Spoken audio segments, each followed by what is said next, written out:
दिल्ली के कारकरुदमा court complex में एक हैरानकुन वाकया हुआ, जहां एडवोकेट राकेश किशोर, वही वकील जिन्होंने साबिक chief justice of India BR Gavai पर जूता फेंका था, हमले का शिकार हो गए।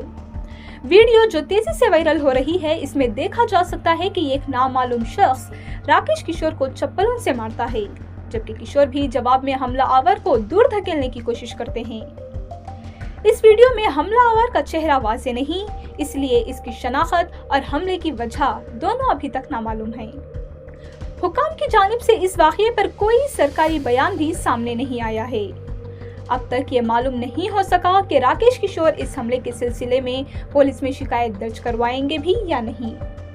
राकेश किशोर इससे कबल 6 अक्टूबर को इस वक्त सुर्खियों में आए थे, जब इन्होंने सुप्रीम कोर्ट में दौरान समात साबिक चीफ जस्टिस BR गवई पर जूता फेंका था। इस मौके पर इन्होंने सनातन धर्म के हक में नारे भी लगाए थे।